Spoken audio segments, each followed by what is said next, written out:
This is the recovery story that will inspire you. I was born in Iran in 1980. I grew up there until I was 17. My father was in the military and my mother was a housewife. I have 3 brothers. We were not a rich family by any means, but we had enough. I got a good education and we always had food on the table. However, it wasn't all sunshine and rainbows, because my parents had very high expectations of me.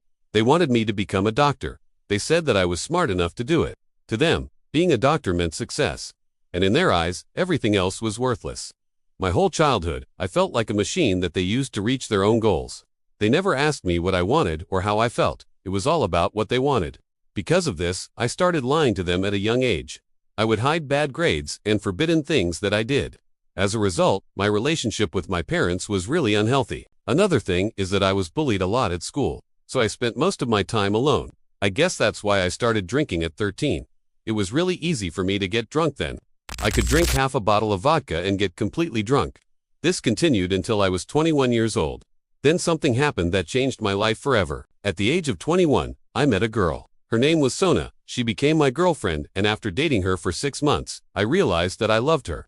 When that happened, I was studying at university to become an engineer. But after falling in love with Sona, I didn't care about my studies anymore. All I cared about was her. I drank more than ever before. At that point, my alcohol consumption was out of control. Every day I would go to school, then I would go to my favorite bar where I met my friends. We would drink there every day. Sometimes we went to another bar, but that one was our favorite. It was called Tequila. I spent thousands of hours there. I remember when I saw Sonia for the first time, she was sitting in that bar. I sat next to her and then I asked her out.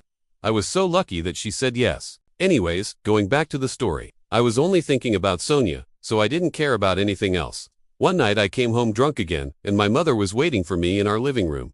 She was really angry. I knew that I had done something wrong. So when she started yelling at me, I just kept quiet. Then she slapped me. After that, I started crying. I felt so ashamed. That was the first and last time that she hit me. But that moment stayed with me for the rest of my life. After that, I stopped coming home for weeks. I slept at my friends' houses. But one day my mother called me and told me to come home. She sounded sad.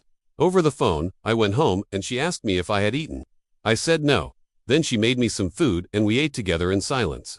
After that, she asked me why I was drinking so much. I lied to her and said that it was because of my friends. Then she started crying. She said, "I thought you were a good boy. I never thought that you were drinking." After that, she hugged me and I hugged her back. In that moment, I promised myself that I would stop drinking. I wanted to be a better son, but after 2 weeks, I was drinking again. The worst part is that I wasn't even trying to hide it anymore. I would come home drunk and I wouldn't care. At that point, I was desperate. I needed help, but I didn't know where to find it. I remember that God sent me an angel. Her name was Mahani. She was the daughter of my landlord. We became friends, and one day I told her about my problems. She listened to me and then she told me to come with her. She took me to a park where I sat on a bench. Then she said to me, "You have a problem. If you want to solve it, you need to ask for help. If you don't, you will die."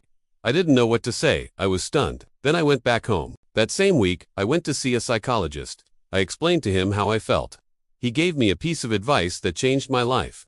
He told me to make a list of the things that I liked and the things that I hated about alcohol. After I did that, I realized that there were more things that I hated about alcohol than things that I liked. I wrote down all the reasons why I should stop drinking. I made an appointment with my psychologist for the following week, and I wrote down all the reasons why I shouldn't drink during that week. When the day of the appointment arrived, I told my psychologist about all the things that I had written. He helped me to make a plan to stop drinking. I can't tell you exactly what he told me, but I remember that he talked about something called a bottom. He said that everyone has a bottom. And when you reach your bottom, you are ready to stop drinking. I was skeptical, but I agreed. 2 weeks later, I went to see him again and he asked me if I had reached my bottom. I told him that I didn't know. Then he said, "Why don't you try to go a week without drinking?" A week seemed impossible to me, but I agreed. After 2 days, I almost gave up. But then I remembered the face of my mother. She had been so disappointed in me. I couldn't let her down. So I continued. On the 6th day, I felt like crap. I was nervous, anxious, and I couldn't sleep. But I made it.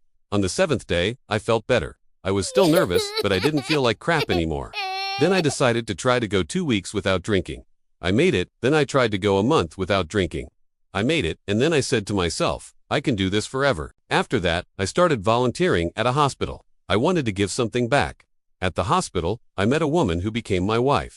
4 years later, we moved to Germany. Here in Germany, I became a father for the first time.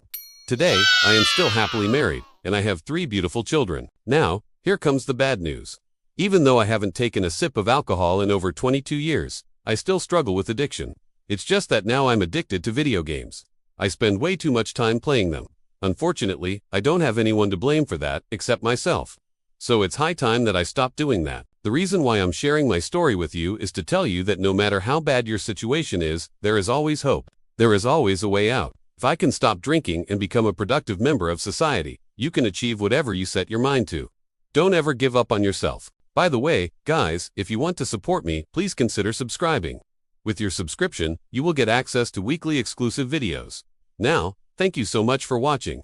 Have a wonderful day, and take care.